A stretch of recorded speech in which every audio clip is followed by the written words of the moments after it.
another episode of JK Sports, a super, super serious sports podcast. It's your guys, Kevin Humphreys and Jack Feldman.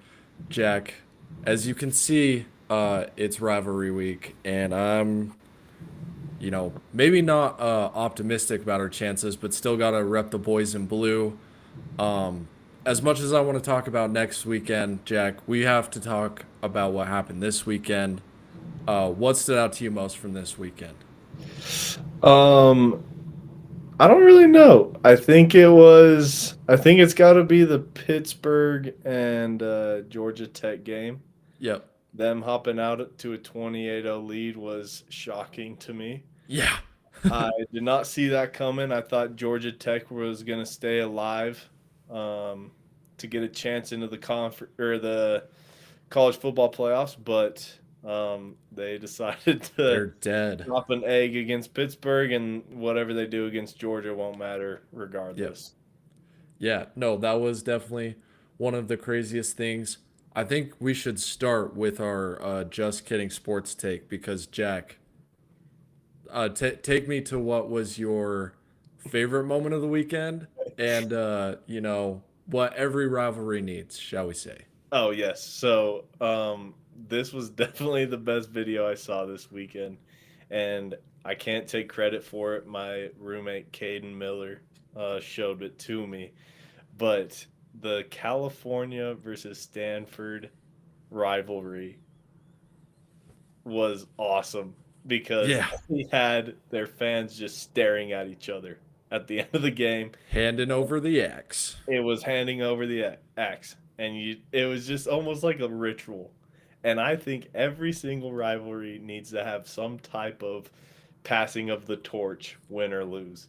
Yeah. Um, and so, I mean, it just made me laugh so hard just seeing these kind of nerdy kids just staring at each other at the end of the game. And then you had the one Stanford player coming in, just talking smack to the Cal students. So, I mean, it was just so funny. If you haven't seen that video, just look it up because it'll make you laugh for sure. 100%. And you know, apparently you can do a lot of losing at Cal, but once you lose that axe to Stanford, you're gone. Like you your behind is out the door. It If you is lose to so funny. Stanford, you're out the door the next day. Dude, Justin Wilcox got fired after that video. I mean, for the longest time both these programs have really been a joke. JKS is going to look great in the SEC next year because I have breaking news for everyone. He is not going to be a California Bear next season. No, sir. No, sir. And that's me not knowing nothing other than he's not, there's no way a quarterback that good spends the rest of his career at Cal. Jack, mine. Also, we're going to stay in the ACC for mine. And it was Narduzzi was right. Narduzzi got clowned, made fun of, dragged for a whole week about how, yeah, the Notre Dame game means almost nothing to us. Because guess what? Pittsburgh knew they had no shot at making the college football playoff as an at large. So did the Notre Dame game matter to them? Not one bit. Did they get beat by Notre Dame? Yes. But they showed up. They beat Georgia Tech, like you already said, and they rolled. They rolled. I mean, Haynes King was seeing ghosts. You know, the famous Sam Darnold, I'm seeing ghosts. That was Haynes King. You had Taylor McGregor saying Haynes King is despondent. He has this blank stare on his face, and he doesn't know where he is. Like everything could have gone wrong for Georgia Tech did. Pitt, in my opinion, I don't know if they're I think they might be the best team in the ACC, and it would solve a lot of problems if they could just go in and beat Miami next weekend. And that would just make things so much easier for the college football playoff committee, for us fans. It would just be the best for everyone if Pitt was just go in and take care of business against Miami. So I'm hoping for that. Jack, let's get to our early bird takes the worm. Shifting over to NFL, what do you got for me? Okay, I know some people are gonna hate hearing this, but it's going to happen. And that's the Chiefs are going to find a way to get into the playoffs. They're 6-5 right now. They just beat the Colts. They're going to find a way into the playoffs, and they're going to make a run because they'll be in the wild card, but they're going to get to the AFC Championship. And that's just who the Chiefs are. They're the type of team that just defies all odds, and they're going to find a way to get into the playoffs. They have a easy-ish schedule to finish out the season. Um, and I think they get it done. I think they're going to find their way to the playoffs and make it to the AFC Championship. Yeah, I think I agree with this take. They are 10th in the AFC right now. They are in a three-way tie for that 8th spot with Pittsburgh and Houston. Obviously, I think the Chiefs are better, but I mean, we even saw today, like they were down what, 20-9 Mhm. in the fourth quarter, and Mahomes had to put on the superhero cape and basically drag that team to a win because it kind of felt like their season was hanging in the balance at that point. And if Mahomes didn't, do the Mahomes thing, um, they probably would be out of the playoff race or close to out because they just have a lot of games to make up. They probably will, but it's gonna be a lot of close calls and like it's as much as they can play well, it is out of their control right now. Teams in front of them have to lose and play poorly. Jack, my biggest question from that game was why doesn't Mahomes do that all the time? Like, why does it take Mahomes to like wake up and look like the best player on the planet? Why does he have to be down 11 for that to happen? Or why does it take the Chiefs to be 5-5 and on the brink of death, quote unquote, for him to wake up and look like the best player in the world? Right. I don't think I have an answer for you, honestly, because it might just be the fact that the Chiefs have been so dominant for so many years that when they have this mediocre type level of play, people Yeah. are like, "Oh, this Chiefs team is not good." When in reality, they are a really good football team. The ball hasn't been going their way Yeah. in a few of these games. They lost to Jacksonville by 3. They lost to the Yep. Bills by 7. Yep. They lost to the Eagles by 3.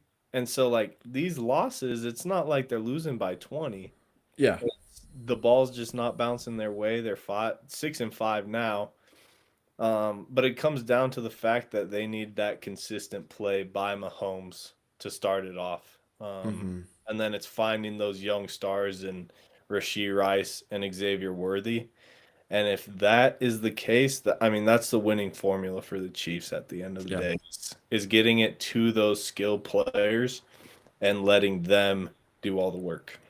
Yeah. My biggest thing with the Chiefs is they're kind of like an NBA, like an old NBA team where it's like, oh, if we can get to the playoffs, no one wants to face us, right?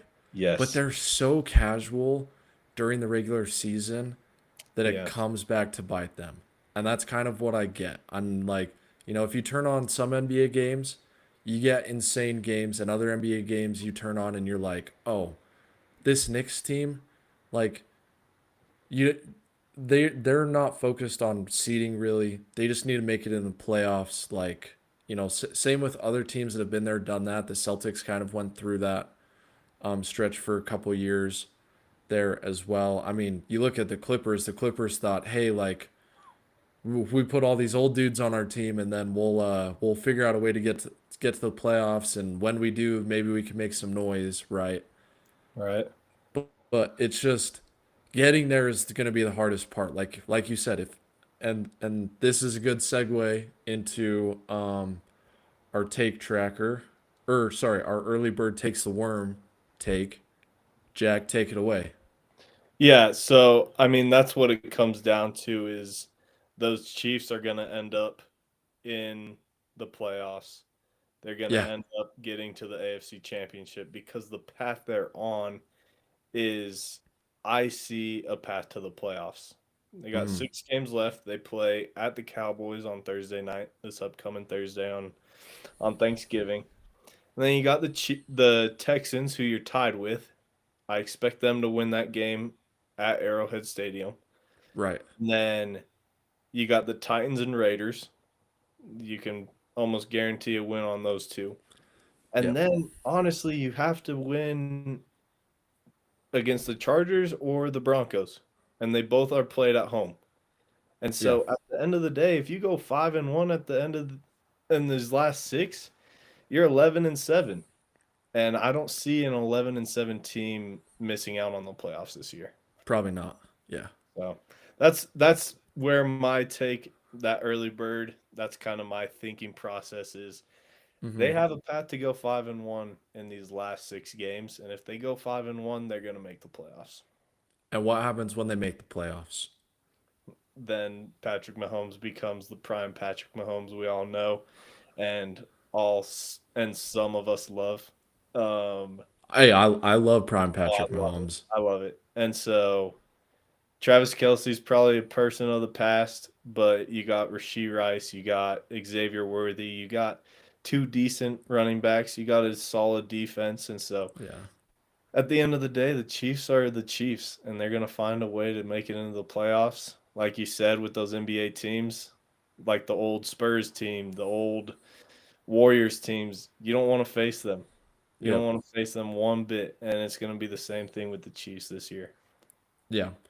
For me, my early bird takes a worm take, and this is one that's kind of been brewing in my mind is, and it makes sense. And I'm saying this because they play today. It was the Jaguars and the Cardinals. Obviously, the Cardinal season is over. We don't have to belabor that point anymore. Although they did lose in overtime, and Okay. there's a lot of stupid things that happened in that game that made me frustrated. But my main takeaway from this season is Trevor Lawrence is about to become the next Kyler Murray. Number one draft pick, flashes early, gets to the playoffs early in his career. People are buying in. You know, the Cardinals had that great like 10-0 start a few years ago. They give him the huge 220, $230 million extension. That's what Trevor Lawrence got. Trevor Lawrence got 250 Benjamin Franklin's. And guess what? I think in a couple years, the way that Trevor Lawrence is playing football right now, I think he will probably end up. I think it's more likely that he's bought out before the end of his contract, just like Kyler Murray will be, than him making a Pro Bowl or making a deep playoff run. I kind of feel like that's the trajectory he's on right now.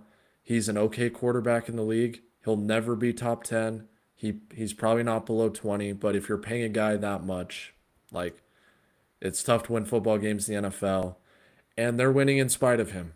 They are winning in spite of Trevor Lawrence, and that's my early bird takes a worm take. We'll have to podcast probably like four more seasons for that take to mature. You know, it's a very long term take, but it's one that I'll plant my flag on right now. Oh, I mean, I 100% agree with you. I was talking to one of my roommates, and Trevor Lawrence came up literally this morning, and how he he a bust? Can we call Trevor Lawrence a bust? Probably not He's right not a bust, but now, like but he's not he was good. supposed to be the face of the league when Yes. he came in, Yes. and we're seeing this year he's having the worst year of his career since his rookie year. His Yeah. QBR is 42. And they're He's winning games and somehow. and that's the issue. People don't see Trevor Lawrence as having them he people don't see it as a bad issue because they're winning games. But Exactly. he has 14 touchdowns on 11 interceptions. Nearly Hmm. a 1-to-1 ratio, which is awful. Not great, Bob. No. He's been sacked 30 times this year. Yep.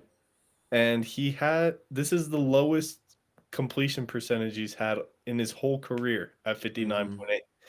And so at the end of the day, this is Trevor Lawrence's worst year when he's supposed to be entering his prime at year 5. And Yeah. so this is a wonderful take, and I'm hopping right on with you. Okay. Glad to hear it. Um, last segment before we get into the main recap. I think the Colts are going to win the AFC. I know they lost today, but this is what I love to do. When Bama lost to Florida State, I said, "Give me That's some. Give me some of that." So true. Indianapolis loses to the Colts. Or sorry, Indianapolis loses to the Chiefs. Give me some of that Indianapolis. I still loved what I saw from them today. Did they win? No, but they have the tools to beat every single team in the NFL. They're very reminiscent to me of the Eagles last year, and Eagles fans probably won't like this, but it seems like everyone else is kind of on board. Like, is there a whole lot of difference between Daniel Jones and Jalen Hurts outside of Jalen Hurts' ability to run the football?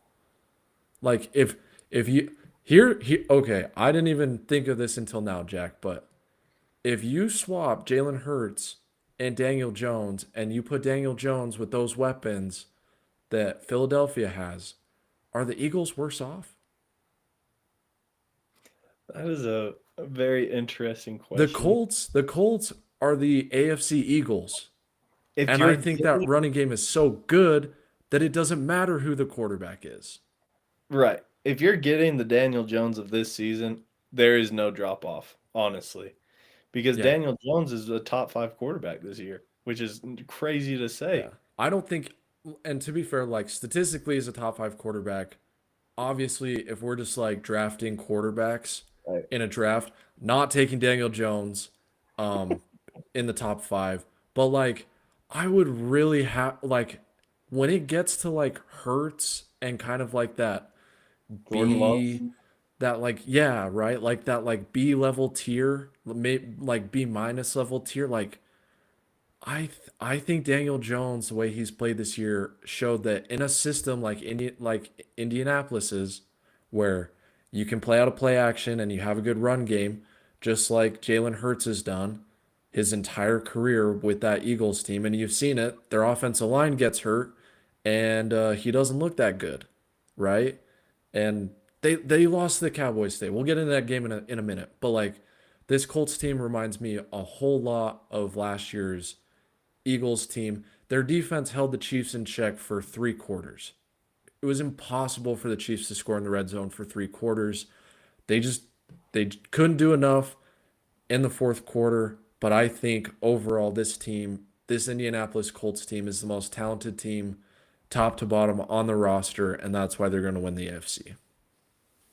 That is a good take. Yeah. I don't know if I agree with that one, but Hey, that it's okay. We can disagree. I it know. I know what yours is. What's your take tracker? it would be fun to see that though. I cannot lie. Yeah. But my take tracker, I mean, I got to go back to the Patriots because I've been tooting their horn since week 1. Yeah, Mr. They Patriots over here. they are the first team in the NFL to reach 10 wins this season. And they're a little ahead of schedule. They're ahead of Yeah, what I was expecting them to be because I look at their roster. They have a good rookie running back in Travion Henderson. right. They have their star quarterback. Yep. Outside of that, can you tell me who their leading wide receiver lead Diggs, Henry. their leading pass catcher today? Hunter Henry with Yeah. 115. Second, Austin Hooper. Then Demario hmm Douglas. You look at these pass catchers and you're like, how is this team 10-2? Don't disrespect Keyshawn Booty like that. Okay. I've always liked him. I know he his talent isn't the reason why he's been drafted low. Sure. He's got a couple screws loose, kind of like Pickens, but if he's in the right situation like he is with Drake May, he's a freaking good receiver. Right. Well, and that's the crazy thing is like, but you look at these other teams and you got the Jamar Chase, you got Justin Jefferson, you got George Pickens, CD Lamb. Like Yeah. I feel like every single team has a go-to pass catcher, Yeah. whereas this Patriots team, 1 week it's gonna be Austin Hooper, 1 week it's gonna be Hunter Henry. The next, oh, Keyshawn Booty scored two Yep. touchdowns on 150 yards. Stephon Diggs. Stephon Diggs goes for Yeah. 150. I mean, And I think that goes back to the guy that Drake May is he don't have a Hmm. favorite target. He's gonna find the open guy. Yeah. And so that's why I think the Patriots are ahead of schedule is due to the fact that Drake May is that guy. They got Yeah. a good run game. They're figuring out how to use Travion Henderson, probably for the first time this year, Yep. He's due to been injury. great the last few weeks. Yes. But they also keep scraping by these wins. I mean, they only beat the Dude, Bengals by 6. they should have. I mean, the pick six definitely helped the Bengals in this game a lot. Like if he Yeah. doesn't throw the pick six, it's a completely different game. Mhm. But like everyone has scored on the Bengals, and they did look like they were struggling a little bit. I mean, they got a Right. pick six themselves, so like they only scored 19 points against the Bengals, which is like that's got to be the best the Bengals have held anyone to this entire season.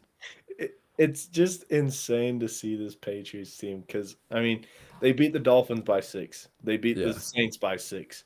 They beat the Buccaneers by 5. They beat the yeah, Jets by 13. Bengals by 6. The Falcons by 1. And I'm just like, these teams are below 500. Like, what yeah. are we doing? But then they go off and beat the Bills. And I'm Right. just like, so is this just the Patriots' identity? Is their identity going to be we win games in an ugly fashion and we Yeah. only win by 1 score? Yeah. Well, I think the game script for them is like they just don't have enough talent, Yes. like you said, to just go out there and roll. Like we've seen the Colts go out and just roll teams. We've seen the Rams who are super talented. We've seen the Eagles just go out and roll teams, right? Just because they're like, oh yeah, like that we're clearly the more talented team and it's gonna show up. The Patriots don't have that. So they have to game script everything. It's always like, okay, we have to do all of these little things, which like the Belichick teams did. It's what the Titans teams have done forever with Vrabel is just scrape by and win these games, whether they're the more talented team or not. Like everyone says, give me Vrabel as an underdog, which he has thrived in his coaching career, and he has the best quarterback he's ever coached, which helps him a lot. And so they just kind of control these games, but they really don't have that separation ability. Um, but it doesn't matter. They have 10 wins. You can They're look 10 at the and schedule and say, man, if they played the Chiefs schedule, the number one team in the NFL schedule, like, yeah, they probably have a few more losses, but I think we'd still be saying the same things about Drake May and about this Patriots team. If they were 8-3 or even 7-4, like we'd still be super high on this team because guess what? The Bills are only 7-4 and they have not looked good against these same teams that the Patriots have been beating, right. right? And so you look at the Bills, who we see as this talented team, Super Bowl contender, right? And you look at the Patriots, and the Patriots have just handled their business better than the Bills have all year. So yeah, you can't Right. argue against that. Yes. And I guess that's what I wanted to reassess as well. It's like I'm not saying the Patriots are going to even be close to the Super Bowl this year. Yeah, But I'm saying the but they're going to be future, the number one seed, right. probably. And they're going to have the bye. They're going to have to win 2 games. Yeah, Like, that's crazy to me. The fact of this rebuild of a year for New England, they're 10 and 2. yeah, And so, and they're up and coming, like we were talking about. I mean, they're I feel like ascending for sure. the Bills are stagnant. The Ravens have been stagnant. They just can't get over that hump. Yeah, And at some point, you got to say, okay, well, we got to blow this thing up and restart. Whereas yeah, New England, they blew it up and they restarted and they're already 10 and 2. And so the take tracker slash early bird for years to come is this New England team a dynasty team? Is the New England dynasty back? And I think it is. yeah. Yeah, I think so. One thing I will say, if the Patriots do have some fall off, we did see Will Campbell get injured today. Mhm. Not sure exactly what his status is, but um, he was carted off the field, so definitely not expecting him back soon. Usually, when guys carted off, it's 4 weeks to out for the season most of the time. So hopefully, he can play because he's their left tackle. Obviously, he second, maybe most important person on that Patriots offense. So obviously a big loss for them for however long he's out. Mhm. Just want to, gotta be on our P's and Q's about that as well. Jack, we talked about a lot of NFL teams, talked about the Chiefs, talked about the Patriots win. There were a couple other overtime games that happened in the NFL today and a walk-off field goal. Do you want to start with the Cowboys, the Jaguars, or the Lions? We gotta go with the Cowboys, honestly. Because I counted out the Cowboys today. I did I too. was not They were down expecting. 21-0. And so, how, if you're an Eagles fan or part of that organization, how are you up 21 nothing and lose 24-21, Yeah. right? And especially with, I mean, we talked about it earlier, that Eagles offense, it has so many weapons and everyone's healthy. You got AJ Brown, Saquon, Devontae Smith, Jalen Hurts. I mean, the list goes on and on. Yeah. And the The offensive defense, line is banged up, but it is. But all the skill position players are there. skill wise, everyone's back. And they made George Pickens look like wide receiver one in the league I, today. I mean, he might just be the number one receiver in the league. He's legit. Yeah, because I mean, who was thrown to him in Pittsburgh? Because it wasn't Dak Prescott. It wasn't Dak. It was not Dak. And so I think George Pickens is really making an argument of, I th- hey, I could be the guy. And yeah, that's something that I've really enjoyed watching this year, yeah, honestly, is George Pickens stepping up, earning that big payday, honestly, yeah, that he probably deserves. yep. You you see CD Lamb miss some time, and Well, he did not miss a step. with CeeDee Lamb, like he had what, 4 catches on 11 targets. I can't remember if he caught another ball after that, but that was the graphic that they showed late in the fourth quarter in that game. Yeah, 4 for He had 75. Yeah, which for 75 is a decent day, but if you have 11 targets and you drop a bunch of them, my thing with CD is like I kind of feel like Pickens has him rattled a bit because he's always been the number one guy, and now all of a sudden it feels like George is like the clear cut number one guy, and so is like it's gonna mess with CD a little bit, right? Like when you look at him like dropping all these passes, it's like there is something happening there where he's just like not confident. He's still obviously a CD Lamb, like one of the best receivers in the NFL, but I don't know. Vibes wise, it just feels like there's something there where it's like what is wrong with CD Lamb? And it's like, well, is George Pickens what's wrong with CD Lamb, or is CD Lamb, just not catching the ball? I have no idea. I couldn't tell you what the answer is. All I'm saying is that CD's dropping passes that we've never seen CD Lamb drop before. Mm-mm. And that's a really good point. I mean, 4 of 11, that's not going to cut it. Yeah. George Pickens was 9 for 9. He was Yeah. targeted 9 times today, Yeah. and he caught 9 balls. Yeah. And do you know where he lands yard wise right now? Top five has to be He's top second. five. He's Second, okay, second in the behind league. JSN. Probably. I didn't see, but Okay. um, George Pickens is second in yards he Yeah. just passed 1,000 yards this year. Yep. His best year he's had was 1,100 yards in year 2. And Yeah. so he's going to be close to 1,500, past 1,500 this year. He's in the prime. This is year Yeah. 4. He's Yeah. 24 years old. And if you're a Dallas fan, you got to love it because Yes. you brought in this guy thinking, "Oh, he's going to help CeeDee Lamb. He's not going to do nothing crazy." Yes. He's the guy for Yeah. this Cowboys team. He truly is the guy. Yeah. And like here's the thing. They're in basically the same spot the Chiefs are in right now. They're 5-5-1. They have the tie with Green Bay. They're 10th in the NFC right now. There are some teams ahead of them that I expect to fall off. Like I do think San Francisco probably falls off. Maybe, I mean they have Purdy back, so you don't know.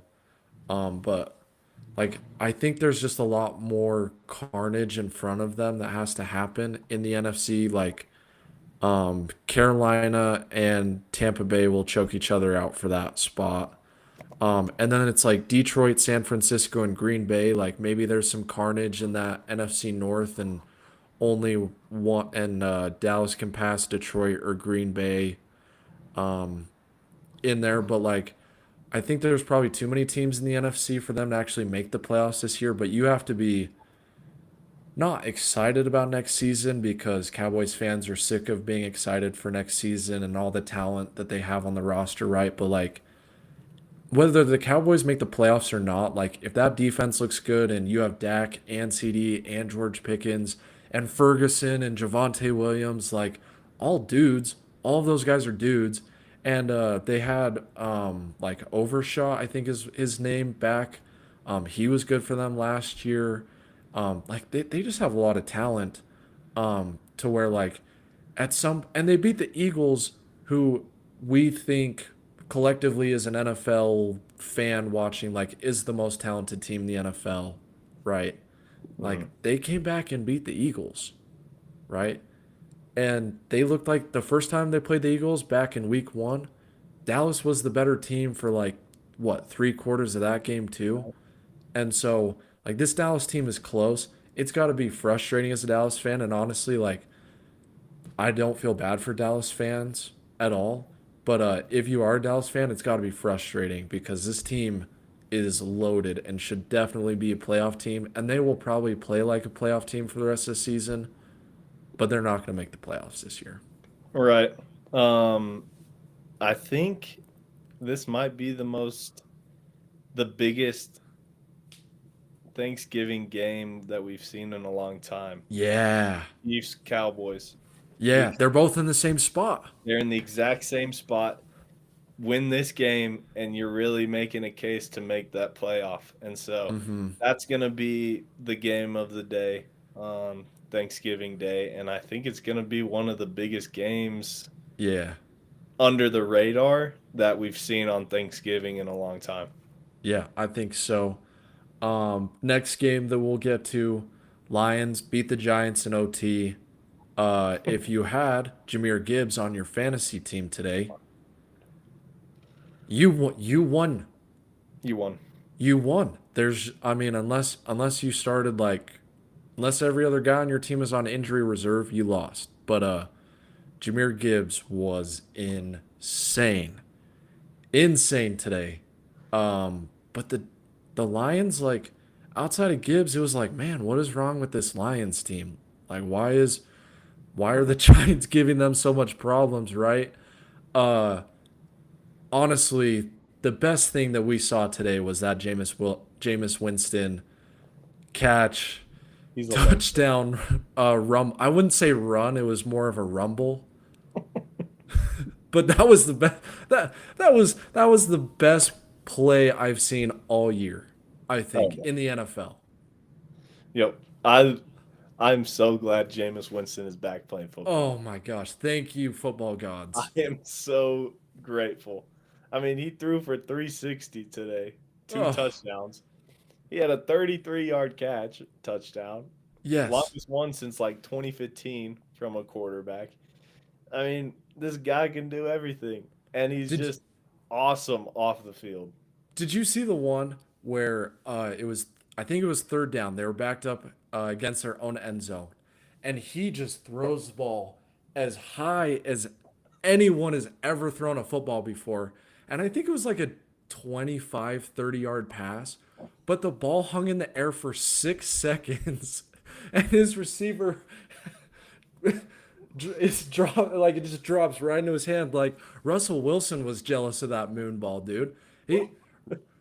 He Winston threw it over the moon, and then it came back down and landed in the receiver's arms. I mean, Jameis just he's a joy to watch, man. Nothing makes me happier than watching Jameis Winston on and off the field. Yeah. If he does not bring a smile to your face anytime you see him, then you are just a Yeah. terrible human being. I agree. And as a team who's probably in need of a stopgap quarterback next season, I am praying to all the Arizona sports gods, like, I don't need to be good next season. I just want Jameis Winston to be my quarterback. Can can we just make that happen, please? Make football fun Please. again. Please. Win or lose, it's gonna He'll be fun. he'll throw the ball to Marvin Harrison Jr. 12 times a game. He'll throw the ball to Trey McBride 10 times a game. Whether we win or lose, I don't really care. It's Jameis Winston. Like, I just want to see that guy play. Jack, you don't need to talk about the Jaguars game, so I'll just kind of give my 2 cents on it. I mean, okay, the Jaguars won. They're still in that same race for the 7 seed that the Chiefs are in, right? It's really going to come down to those two teams, right? And they beat the Cardinals in overtime. Jonathan Gannon, balls of steel to go for it on fourth down in your on your own side of the field when you had all three timeouts. I thought it was the right call, 100%. Because guess what? If you stop them on 3 plays, they kick a field goal. And really, like, yes, you can't go down and kick a game-winning field goal for overtime. But also, it's 4th and 2, and the Jaguars don't convert on fourth down. Either way, you had to stop them 3 or 4 times to win the game, or at least to come back and win the game. So I thought, going for it on fourth down there, 100% the right call, especially when you're 3-7 and your season's basically like done already. So like, what the heck? Like balls of steel from Gannon, and most of the time I think he's the softest, most conservative coach in the league. So that made me happy. And then they get the turnover on downs. Brissett hits Michael Wilson, who's come on and looked like a really good receiver the last 2 weeks. He's just been hiding behind a semi-productive Marvin Harrison Jr., I guess, but he's looked really good. He had the catch that got him inside the red zone, and with no timeouts, instead of like sprinting to the ref and getting the ball to the ref so that they can quick snap and get a playoff or spike it, you know what he does, Jack? Hmm. He spins the ball and celebrates. We love it. It's the most and he's not the only person I saw do that today in the NFL in a 2-minute drive where the team, like, every single second when you don't have a timeout is valuable, right? You spin the ball, you just stole a play, right? The Cardinals only got one chance at the end zone before they had to kick the field goal to send it in overtime. If, in my opinion, if he doesn't spin that ball, the Cardinals run at least one, possibly two more plays at the end of the game with all the momentum, right? Like, you just hit the big play. The defense is scrambling. Like, you have all the momentum on your side. People say momentum isn't real. It's real. Like, you had all the momentum on your side. You go in and you win that game right there. That was the Cardinals' most likely, like, that was when they had the highest percent chance to win this game, is when they had the ball right before he threw the ball out and spun it. They had the best chance to win the game. He throws it out, spins it. They waste 20 seconds getting a playoff. They get one fade ball to the end zone and have to kick a field goal. That's where they lost it. Pissed me off. Um, so yeah, I just had to get that off my chest. Oh, 100%. And I feel like I mean, it just goes back to that. We talked about it a few weeks ago. It just comes back to mentality. Yeah. It's the same thing as dropping the ball before you enter the end zone. Yeah. It's The Cardinals have done that already this year. Yes, it's just those mental things where honestly the Cardinals could be 5-6 easily Oh, they right they could now. be way better than 5-6 Well, and if that's what if I'm they saying. were a smart football team. Just They're those just not. It's plays. so frustrating. Right. And I mean that's what you're gonna see, especially as social media becomes a bigger thing. I mean, everyone wants to celebrate every 10-yard gain. And so that's what it comes down to is understanding, yeah, I just made a good play, but let's go make another good play and win this football game rather than Yeah. celebrate that I caught the pass and we got a first down and whatnot. So, I mean, it seems like it's as simple as can be, but it's not that simple in today's age. Yeah, I mean, like, The TikTok's way cooler if you win, Michael Wilson. Catch the touchdown. Yeah. Anyway, uh, the Cardinals have been doing that to me all season, so I saw it coming a mile away. I didn't know how it was gonna happen, but I knew it was gonna happen, right? I knew it was gonna happen. Yep. Yeah, the gun has been aimed right at our foot the entire season. But last thing before we move on to college football to wrap up, the Bears won again. They're 8-3, like a commanding lead in the division now because nine stinks. Nine stinks. He is really bad. And Hmm. someone who obviously watched every game of his college career, it hurts me to say that, but oh man. Uh, to make Justin Jefferson look pedestrian is something that not many quarterbacks have been able to do in their career.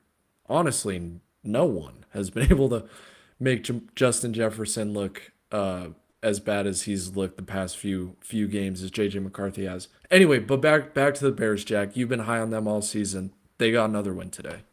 Yeah, I knew they were a good football team. I just didn't think they had the schedule to be a good football team Yep. on paper. But here we are talking about them 8-3. They're just sneaking by. That no one's really talking about the Bears, but they have the core to do some damage this year, and we've seen Yeah. the damage happening this year. So, with that being said, I mean the Bears just keep rolling. Somehow, some way, they always find a way to win. Yeah. All right, let's switch over to college football.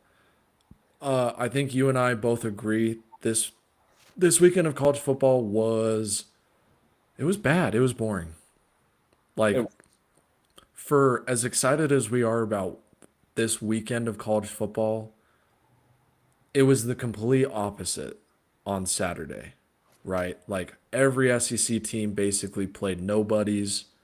that's what Um, it comes down to, honestly, is the fact that you get the top teams in the nation playing Samford and the yeah, Citadel and just these teams that like what are we doing in week whatever we're in? It's yeah, like the last game of the year. Like why are we playing Samford at home? Why are we playing just these no-name teams? It just makes no sense to me. yeah. It's frustrating.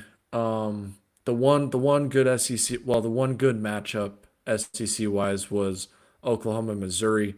Oklahoma won that not convincingly because they don't win anything convincingly, but they just grind you to dust. They beat Missouri. Kind of looks like they're basically locked into the playoff right now. Uh USC lost to Oregon and it was pretty clear. I don't know how much you caught this game, but it was pretty clear Oregon's first drive where they just like ran the ball down their throat and scored a touchdown easily. Oregon could have scored 50, 60 points if they had needed to this game. And as long as their defense showed up to kind of fight in this one, they were going to win. Do you have any big thoughts, big takeaways from Oregon USC? I mean, just to reiterate what you said, I mean, USC, they have a good offense. They can't stop anybody on defense. Yeah. And Oregon just continued to pound them offensively. And I Hmm. don't know if Oregon has that great of an defense either, but they have a better defense than USC does. And Yep. that's my biggest takeaway is the fact that Oregon just ended up, they're just the better team at the end of the day. Right. Um, let's see. We talked about Pittsburgh knocking out Georgia Tech. Tulane locked up a spot in the American Conference Championship game. I keep wanting to say AAC. Um, but they locked up a spot in the American Championship game because they play Charlotte. If they lose to Charlotte, then the American Conference should just be blasted into the sun. Um, but yeah, so Did you I see mean, you're looking real good. They're one what game away, the Jack. coach said? They are Uh, one game away. The coach, so they ended up getting ranked in the college football yeah, play, Summerall. the rankings, and Tulane's head coach is like, this year college football must really suck if we're a top 25 team because I feel like we're a bottom 25 team in the nation. Wow. And I don't know how I feel about him saying that about his own team, but it's not a direct quote, but that is what he said. He said, Yeah. I feel like we are a bottom 25 team in this country. If we're a top 25 team, then college football sucks this year. I mean, it's just super stretched out. It is. Like the, I mean, listening to Cover Three podcast today. I mean, Bud Elliott, big sharp, quote unquote sharp, right? Is like, yeah, the best teams in the country are like 7 to 8 points worse than they were 5 to 10 years ago. Back when like you had the Ohio State, Clemson, Alabama powers, right?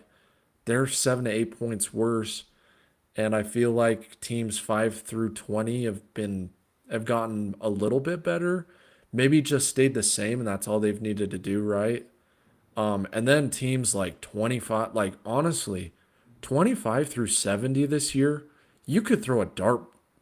It's really just like throwing darts at like, oh, hey, like Illinois is ranked, but we're going to go lose to Wisconsin by 17, right? Yep. And like there's just it's so spread out and even, I feel like, after like honestly like team like 16 from like 17 to 50, there's like 25 teams there that realistically have a shot at being ranked, right? And that's Or one thing. are deserving of some recognition. Right. And that's one thing that I feel like has not been noticed more than any. Like, obviously, we look at the top 12 every Tuesday, Yeah. but the 20 through 25, I think we get like three new teams every single Tuesday that join Yeah. that rank. Yeah. And that's just it's just something to think about. I mean, yeah, Tulane, they're a good football team. If they go into Texas Tech, though, they're going to lose by 30. Oh So, yeah. I mean, I think we know, is there, unless they somehow got matched up against like a ACC team, that's like the only way that they'd even be able to have it be in a a game. shot. Yeah. Um, let's switch to the Big 12 real quick. Utah, Kansas State. Uh, Game. Probably the most entertaining game of the day. It was. It was. Avery Oh, Johnson, man. oh, Oh, jeez. He did so well, but I mean, you just got to stick to what was working, and the rushing game was working. yeah, Like it, I mean, they were just slicing through this Utah defense. I think they set a stadium record for rushing yards, and yeah, so if something's working like that, you just got to keep doing it. Even if you're yeah, down with 2 minutes to go, run the football because we saw yeah, it in the game that I mean they oh, it's just so frustrating because you yeah, break off 60 yards 4 to 5 times that whole game. What's not yeah, stopping you from running one more time? You know what I mean? yeah, So, I mean, Kansas State lost that game. They played scared in the fourth quarter, and Utah yep, took advantage. And props to Utah for getting it done. Kansas State should have easily won this game up yeah, 13 with 4 minutes to go or whatever. yeah. And then yeah, up 12, and they're going for the 2 point conversion, and then it gets returned for a touchdown. Kind of felt like once that happened, you knew essentially how it was going to go for the rest of the game. It was just, could Kansas State Pull them off. stop the avalanche from coming down on top of them? They could not. I think it does, like Utah's FPI has been so good, and everyone's like like their advanced metrics this season are the reason why they're still ranked so highly and so well thought of. And it's like, okay, there were no SEC games on. There were no like real good games. Like USC and Oregon was decided by the time, like, right. So hopefully everyone sat down, watched Utah play football, and saw that while their statistics are good, this is not actually a team that looks as good as what the numbers say on paper, right? Right. Yeah, 100%. And I mean, the backbone of this team is their rush defense, and they were carved up every Yes. single drive on the ground. It's not like Avery Johnson threw for 300 yards because that's Mm-mm. not Avery Johnson. No, no, sir. The dude rushed for 370 yards on him, Yeah. and Insane. like they made Joe Jackson look like a Heisman winner. Yeah. But that was really the first game he really did any damage, honestly. Yeah. And so, yeah, the metrics they look great for Utah, but the eye test against Kansas State was not where they need to be Yeah. at 12 And points. and how they've looked against BYU, where Right. everyone looks at 24-21, but BYU is up 10 and, let Utah, basically just drive down the field and get that touchdown. Every team does it. Like you're playing prevent just so Right. that it's basically a race against time. And if you give up a touchdown, as long as you get the ball back and either kneel it out or get a first down, you win the game. Right. Um, and like they didn't look good against Texas Tech either. Texas Tech played their worst half of football that they've played all season. Utah couldn't take advantage of that, and then in the second half they got blitzed. And so like in 3 games this year, we've seen that they're clearly not this team that they show against the West Virginias and the UCLA's and whatever teams that they've played this season. Like when they go against even caliber competition, they don't look like a top 12 team. Um, Hopefully the committee only watched a little bit of this game for BYU's sake because BYU, if they have any shot at getting into the college football playoff as an at-large, this Utah win is what they hang their hat on. So obviously it works both ways. I don't think Utah's as good as the ranking is, but I do hope for BYU's sake that come the final selection Sunday that win goes a long way in the committee room. Jack, BYU beat Cincinnati on the road. I think Bear Bachmeyer and LJ Martin both died and came back to life before the end of that game. Uh, Give me your thoughts on LJ and Bears' performances. LJ is the best player on BYU on both Yep. sides. Does not matter who you're talking about. Yeah, Isaiah Glasker, Jack Kelly, great talents, but this team will forever and always this season run through LJ Martin and the way he performs. Yes. And so that's what I saw in this game. LJ Martin really did everything he wanted to do right Yeah. from the start, too. And so that's what I was looking at is the trenches, and BYU's trenches looked amazing, honestly, Yeah. on both sides. You saw Sorsby at the end of the game; he was just beside himself with his Yep. team, and I think that just comes with the amount of pressure he was facing, um, how uncomfortable BYU's defense made him feel. Yeah. I mean, BYU secondary locked it down too. they really gave up, honestly, 7 points because, like you said, they gave up the garbage touchdown at the end. Yeah. Um, I mean, it was a little bit closer than like I don't know how to say this. It was closer than it showed on the scoreboard because that kicker, I mean, I oh my feel bad god, for that guy. He was that horrible. is a really 0 good for point. 3. Yeah, Um like they could have easily had a lead at halftime or been tied at halftime if he makes some kicks. Uh And like the game definitely goes differently if they make the kicks. BYU's been incredible on fourth down this season and had another goal line stop. I mean, they've done it so many times this season that you just have to tip your hat and say, yeah, this team just does that. They did it what, 4 times against Utah? They stopped Utah on fourth down 4 times. And so it's just who this BYU team has been all season. They're winning on the margins. They're not doing anything sexy to blow you out. I was shocked to see them try and run up the score against Cincinnati. That was insane, especially, we're only a couple years removed from Miami, Georgia Tech, where Miami fumbled the ball on third down when they should have just need it. And me and my brother were watching with a bunch of family, like, dude, just take the knee, take the knee. Obviously, LJ getting over 200, happy for him, but it was like the game is over if you just take a knee. Like, why are we flirting with disaster? Right. That was I mean, obviously style points matter, I guess. I don't like here's the thing. I don't think they do because the committee watches No. that game and they're like Cool.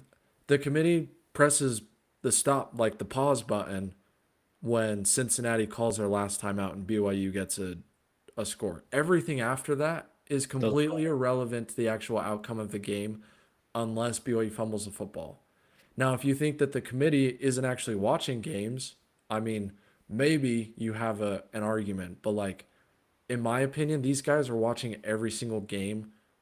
Um, since middle of October, they've watched every single game from every single top 25 team, basically, because that's their job right now, right. right? They're not just like, oh hey, like BYU BYU beat Cincinnati by double digits. No, they're watching that game and they're like, yeah, Cincinnati's they're saying the same things we are right now. They're saying, man, BYU wins on the margins. They're really good at stopping teams on fourth down. If Cincinnati kicker had a pulse that game, this game goes completely differently. BYU won the game and it will be counted as a win, but it's not like the you can't put lipstick on a pig and get it past this committee, right? Right. Um, and so that's what's frustrating me about all these. And it's I'm a BYU fan, but all these arguments from BYU fans about why they should be ahead of these other teams, and it's like, no, like you're trying to put lipstick on a pig in some of these arguments by pointing at these stats, but like everyone watches the games and we know who this BYU team is. We saw them at their highest and we've seen them at their lowest, but like, are they the 11th best team in the country? I don't think they're ninth. I don't think they're 10th. I think they're 11th. And I think, they have a chance to go out and prove that they're not against Texas Tech in the Big 12 championship game. If they don't do that, then they don't deserve to be in the playoff. That's where my stance is, Jack. I don't know how you feel. I feel slightly different, just because the two losses that they would have if they get to the conference championship and lose again is to a top five team twice. Yeah. No one else in the top 10 can say that. Yeah. Um, I do believe that they should be above either Notre Dame or Oregon, even though Oregon got it done against USC. That was really their first test this whole season outside That's of true. Indiana. That's And true. so that's where I don't think it's that far off, but the margin between 10 and 11, that's the cutoff. And Yeah. so that's what makes it frustrating for BYU fans. And honestly, a lot of analysts have that same view of any team that's in a Power Four that goes 11-1 should be in the playoffs, regardless of who they played, where they played, how close their games have been. And Yeah. that's kind of where BYU fans are feeling that betrayal of the Yeah. committee saying, okay, you're keeping us at 11 because you don't have the same issue you had at SMU last year, where even if win or lose in the play or in the conference championship, they're in. With Yeah. BYU, you keep them at 11, they have to Yeah. win to get in. If they lose the Right. conference championship, nothing happens because they don't Yes. move anyway. So that's Oh, why I think BYU will stay at 11 unless someone has a crazy upset this weekend. Um, but I do think that BYU should have that 10th spot, yeah. just one spot above. Okay. I'll just ask you point blank, like maybe take your bias out of it as best you can. If Oregon and BYU played on a neutral field, who's the better team? I honestly, all bias aside, I don't know because I have not seen Oregon enough this year to really say yes or no to this Oregon team. They lost to Indiana by 10. Yeah. They beat a USC team that I don't think is that great by two scores.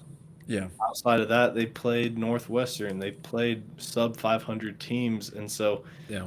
that's where my unbiased opinion, that's where it comes to. Whereas BYU, they're battle tested. They've won against six above 500 teams, Yeah. and their one loss is to a top five team, just like Oregon. Yeah. And so on paper, this, I mean, it's, yeah, sure, talent wise, I'm sure a lot of people take Oregon. But at the same time, BYU's gotten it done against a lot of above 500 teams, a lot of bowl eligible teams. And so that's Yeah. where my unbiased opinion comes from is, yeah, sure, on paper, Oregon is the better team, probably. Let's be honest. They Yeah. have better recruits. But at the same time, is BYU a better team, generally Mm-hmm. speaking?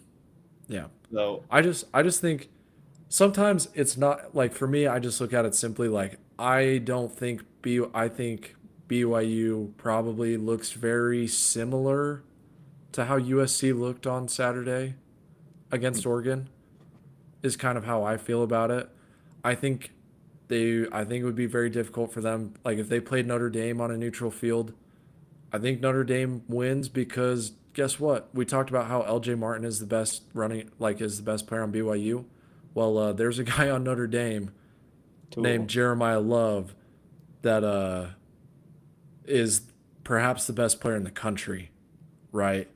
And so, and that's not the only reason why I think Notre Dame would beat BYU. Like Bear has been good, but he hasn't been like he has not been elite. And when he has been elite, it's been against an Iowa State team that's playing their fifth string defensive backs, right?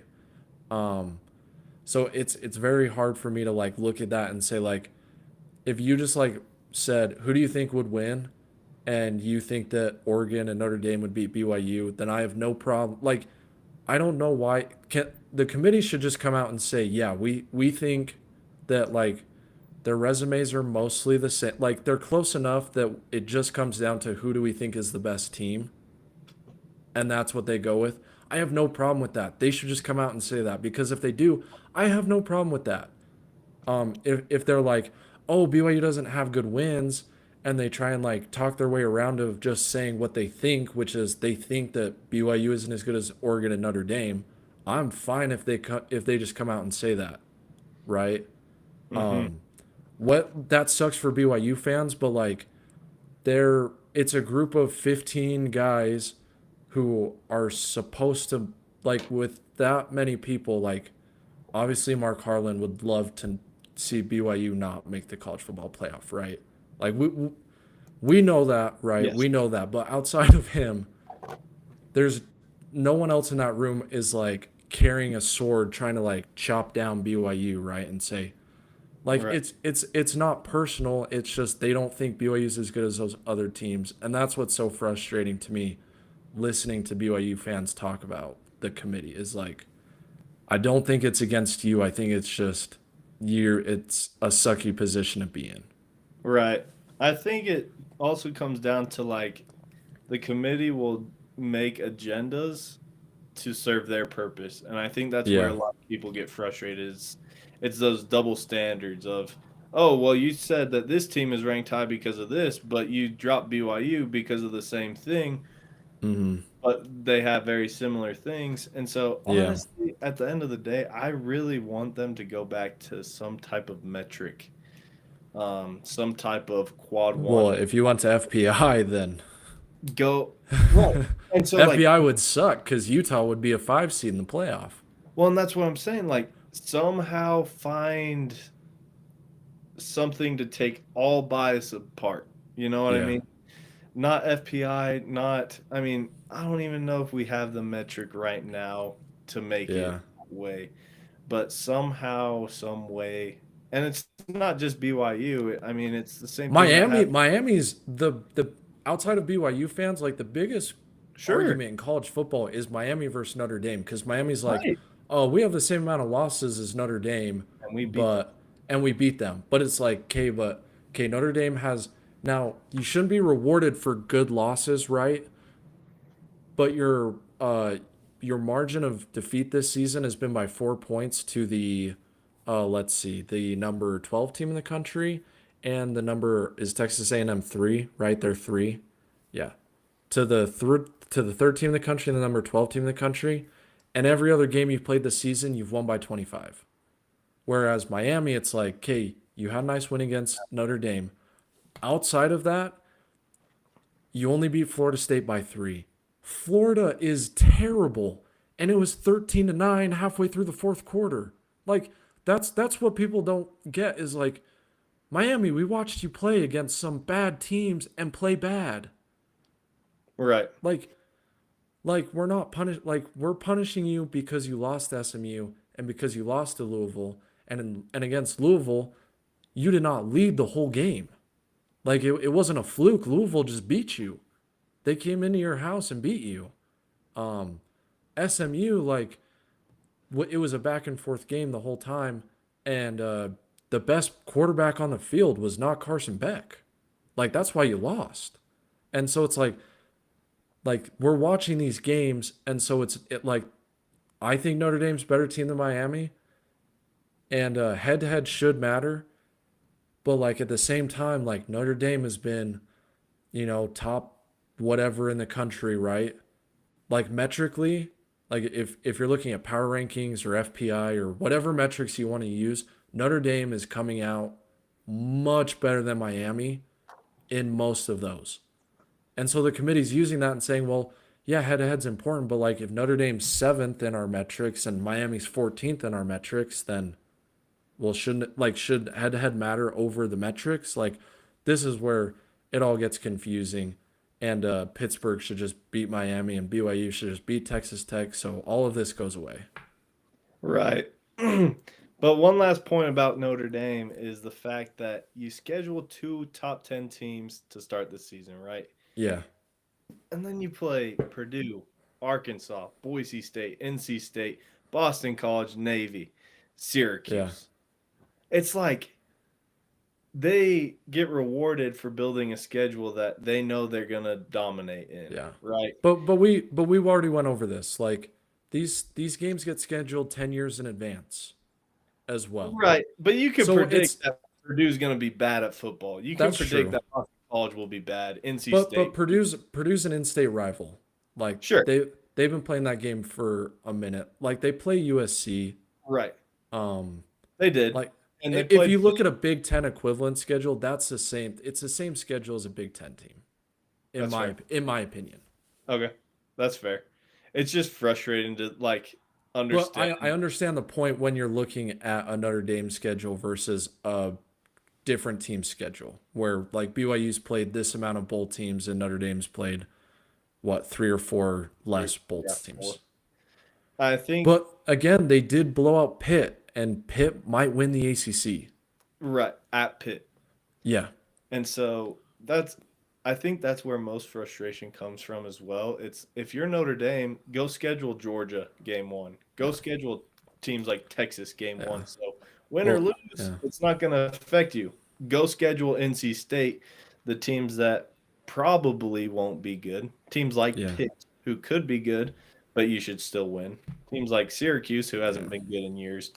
Go schedule them at week 14, so then Yeah, you know you can get in regardless. But yeah. that's my thoughts. I want to favor and join the Big Ten. I want them to. I want them to skip. But why would you? There's no reason to because you're getting all the money and you're Yeah, guaranteeing yourself a playoff spot every single year if you if you can go 10 and go 2. 10-2. Yeah, Exactly. I agree.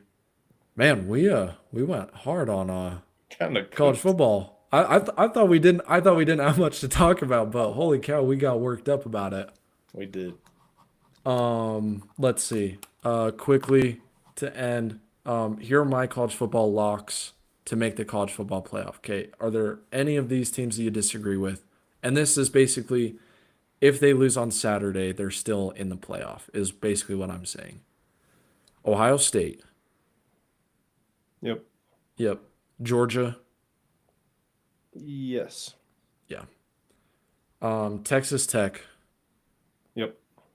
Yeah. And that's more like if they lose. That's more like if they lose the Big 12 championship, I would say, because I Okay. think they'll. Yeah. Like Yeah. if Texas Tech loses the Big 12 championship game, I think they're still in. If If they they lose lose, one more game, then yes, they're in. yeah. Indiana, Yep. yeah. Even like even if they, I think they play Purdue, so they'll win, right? But even if they like somehow lost to Purdue and then were within like 7 of Ohio State, I still think they're I probably think getting a they're. home game. I Like think they're. I think they're still in, even if they somehow lost their last 2 games. Sure. So Indiana's in. Texas A&M, Yep.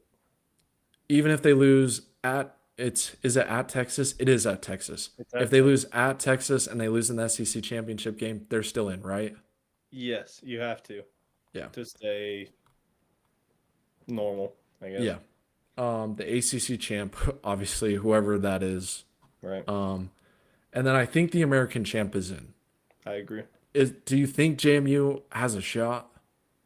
I don't think so, just because, I mean, the ACC, they're going to have Pitt Yeah. playing. I think they're going to end up winning, and they're going to be ranked above James Madison. So the Yeah. ACC is going to get it. And there's not going to be two G5s, Yeah. and the G5 is going to go to Tulane. Okay. So then there's 5 teams that are in but on the bubble. Ole Miss, Alabama, Oklahoma, Oregon, and Notre Dame. So these Which are one of, teams that are going, if they lose, they're out. not if they're out, not if they lose, like, because if Alabama loses to Auburn somehow, but I think they still have a decent shot at, well, Mhm. no, because Georgia, no, okay. I think if Alabama's hard, man. I think if Okay, Alabama loses to Auburn, then they're out. yeah, probably. Okay, okay, Alabama's a bad one. If Oregon's a bad one. I think if any of these five teams I lose think this if Ole weekend, Miss they're out. loses, they're still in. Who they play? They play Mississippi State.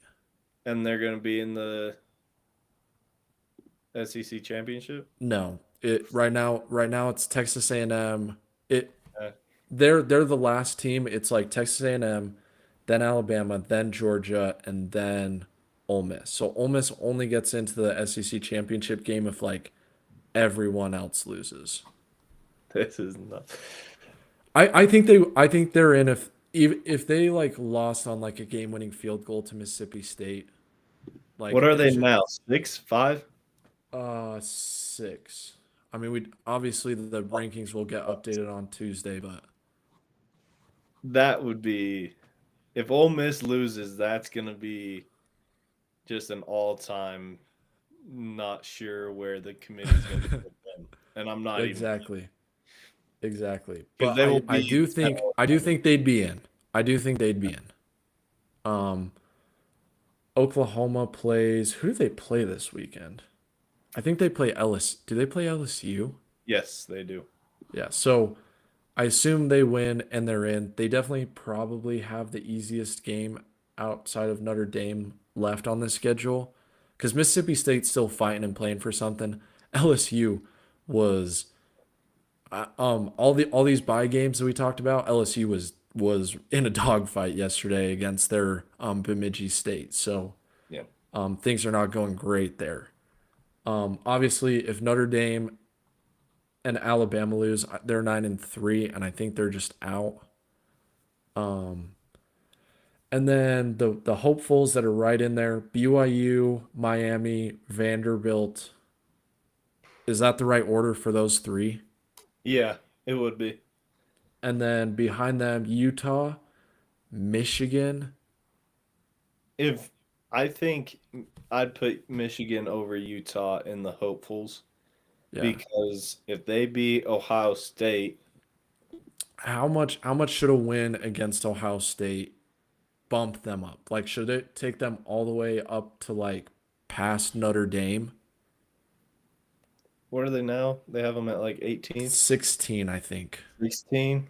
So they'll be Yeah. 15th probably because Or at US least maybe they're 18th, but I think because a couple of the ACC teams lost, I think they'll be around 14, 15 when the that's rankings come out on Tuesday. But like how much should one win at the end of the season bump them up if they were able to pull it off. See, so what I honestly want to see to make the committee just lose their minds, I want Ole Miss to lose. I want BYU to win, and which they will against UCF Yeah, at home. they're gonna roll. And I want Michigan to beat Ohio State. Oof. Because those three teams are going to be the 10, 11, and 12, in my opinion. Yeah. And it's just going to be like, Oh where my gosh. do we put them? And so, as a football fan, I want to see that happen. As a BYU fan, you want everyone to lose. But Oh yeah, you're rooting against Ole Miss, against Alabama, against Oklahoma, against Oregon, which is another team where it's like if Oregon's 10-2 and they lose to Washington, who knows where to put them? it's crazy. Because you can make an argument that they should just drop in right behind Notre Dame and be 10, or you can make an argument that they should just fall all the way to 14. And it's like, oh my Oh, gosh, it's dude. gonna be if we see some upsets this Saturday, Yeah. it's going to be a very, very, very fun weekend of Oh my sports. gosh. Sports talk, good dude, because Twitter will Oh, it's gonna be nuts. combust, or sorry, X will combust into flames if some of these upsets happen this Oh, weekend. I'm gonna love it. We're hate Uh, watching this week, boys. oh yeah, hate watching everyone this week. Yep. Everyone this week. Yeah. That's all I had. Enjoy feast week. Monday, Tuesday, Wednesday. Enjoy players era college basketball. We'll even though it's Thanksgiving, hopefully we'll come on and talk hoops at some point this weekend. Um, maybe we'll throw in some picks for rivalry weekend. I'm already calling my shot. Arizona's going into Tempe and winning. They're gonna be 9-3 at the end of the season, and they will be ranked Football in the team. top 25 after they beat ASU. Good football team. Um, Good football team. Hey BYU, you beat a good football team in Tucson. I You think we didn't know it then, but you did it. we did. We did do it. My early bird, I think Auburn gets it done. See, I thought it was gonna happen, but then they did the stinker game against Oklahoma, and so now there's not gonna be. There's no stinker game anymore. Well, I mean, trust me, Alabama is capable of putting up the stinker game. I thought the stinker game was going to be Auburn because they would beat Oklahoma and then they're taking their foot off the gas pedal. I thought that's where the stinker game was coming. I think they know that there's no margin for error now and that foot is going to be on the gas full throttle. So I feel less cuz that was one of my early bird takes is that Auburn was going to beat Alabama, but that was At, before. Au- Yeah. at Auburn, Well, and you can spoil Alabama's whole season with a win. okay. Uh, one last thing I promise. But Good. what's the biggest storyline next Sunday when we're doing this podcast? Is it the college football playoff or is it the coaching carousel? College Because football playoff. the Egg Bowl's on Friday, and Lane It's Kiffin gonna. could be in Baton Rouge on Sunday. We're gonna see an upset. An upset big enough to We're gonna see one of these out bubble storyline teams. Lane. I think so. Especially if it's Ole Miss. Could you imagine? Oh, And then he's just out of there. oh. He's probably waiting to make the decision until after that game. If he loses the game, he's gonna announce it that night. Yeah. Yeah, I'm out of here. Yeah, I'm going No, LSU and I'm taking y'all with me. Come on. Yep. So we're gonna be talking about the playoffs Yeah. because one Is or two of these bubble teams are gonna lose. yeah. John Summerall's at Auburn already, and Tulane's got an interim coach in the playoff. It's nuts. Dude, I hope you're right. I hope the biggest storyline on Sunday is about the games, but I have a feeling that heck, if I mean we talked about Lane losing. If Alabama loses, Kalen DeBoer is he's not fired, but like that seat is piping hot. Hmm. And if there's a big game of musical chairs and Penn State's open and that's a better fit for you. Also, apparently I heard Kalani Sitake was talking to Penn State. I don't know if I believe that, but I No. mean, anything could happen, Well, I Jack. mean, sure, Anything could he happen. could be talking to them, but I just don't see Kalani ever leaving BYU. I don't think so either. I don't think so But either. I've seen But crazier. exactly like we saw Brian Kelly leave Notre Dame, we saw Lincoln Riley leave Oklahoma. Like if if any of these coaches were like, peace out, I'm going to LSU or Florida or Penn State, That'd be nuts. I will be surprised, but I won't be shocked. And then Kansas City starts laying an egg. They fire Andy Reid, and he comes to Provo.